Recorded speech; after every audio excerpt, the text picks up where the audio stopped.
Excuse-moi, tu peux me prêter une épingle, s'il te plaît, pour que j'éclate ta bulle? Tu n'as même pas remarqué que ces dernières années, ce sont plus d'une centaine de médecins qui ont été assassinés parce qu'ils préféraient utiliser les plantes que les médicaments poisons. Ah bon, t'avais pas remarqué? Eh ben, installe-toi que j'éclate ta bulle. Générique.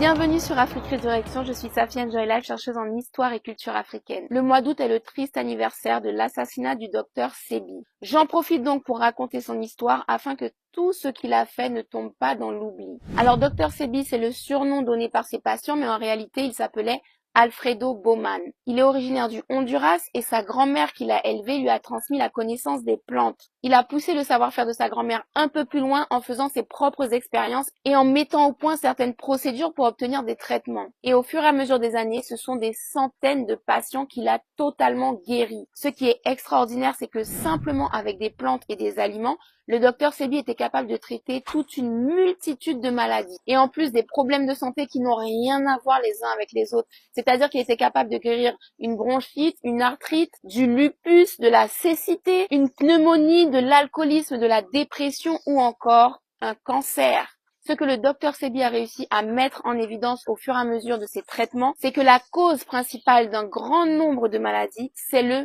mucus. La solution du docteur Sebi était très simple. Il s'agissait d'éviter les aliments qui forment le mucus dans l'organisme, notamment les laits d'animaux, les graisses, le sucre transformé, la friture et bien évidemment la viande rouge. D'un autre côté, il préconisait de consommer des aliments alcalins qui, eux, empêchent la formation de mucus, c'est-à-dire les avocats, les épinards, les figues, les bananes, le tamarin, le sorossi. Je vais pas tout énumérer, mais tu peux retrouver la liste du docteur Sebi très facilement sur Internet. Les soins du docteur Sebi étaient tellement efficaces au Honduras que sa réputation a commencé à traverser les frontières et ce sont des gens de partout dans le monde qui ont commencé à venir se soigner chez lui. Le bouche à oreille a continué et figure-toi que c'est Michael Jackson en personne dans les années 90 qui va convoquer le docteur Sebi tout frais payé aux États-Unis. Encore une fois, ses soins sont efficaces sur Michael Jackson.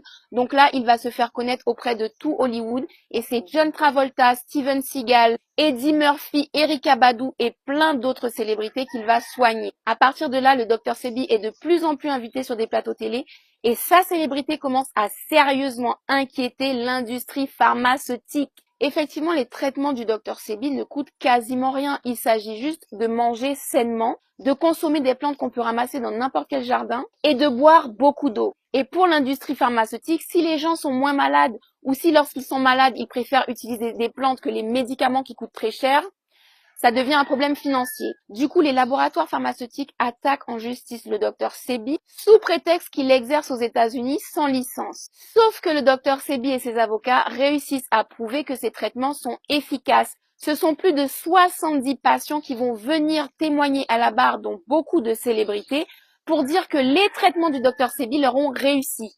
Il continue d'exercer sa médecine par les plantes et de soigner des milliers de personnes à travers le monde.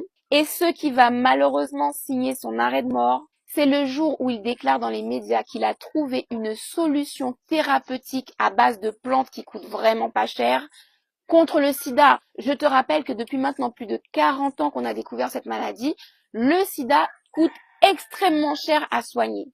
C'est donc une maladie qui rapporte des milliards de dollars chaque année à l'industrie pharmaceutique. Écoute bien ce qui va se passer. Le docteur Sebi fait son annonce début 2016. En juin 2016, le mois suivant, il est arrêté au Honduras pour un prétexte complètement absurde. Il est placé en prison alors qu'il a 82 ans. Et le 6 août 2016, c'est-à-dire 2 mois après, il est déclaré mort d'une soi-disant pneumonie. Bizarrement, pendant les 2 mois où il a été incarcéré, sa famille n'a pas été autorisée à le visiter, ni ses avocats. Une autopsie a été réalisée, mais les résultats n'ont jamais été divulgués. Donc bref, tu l'as compris, le docteur Sebi est mort très étrangement entre les mains des autorités du Honduras. Heureusement, les procédures de soins qu'il avait mis en place tout au long de sa vie lui ont survécu et beaucoup de gens utilisent ces méthodes jusqu'à aujourd'hui pour rester en bonne santé ou pour regagner la santé. Sache quand même qu'en août 2016, le docteur Sebi a été le 51e docteur qui pratique uniquement les plantes.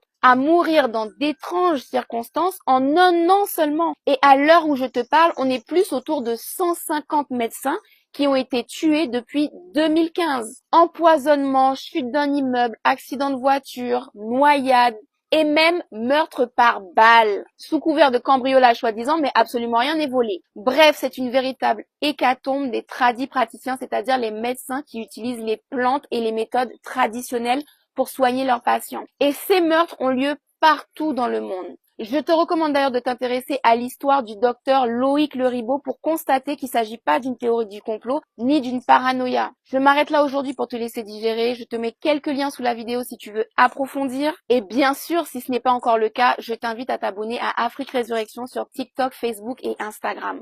On se retrouve très prochainement pour une nouvelle chronique.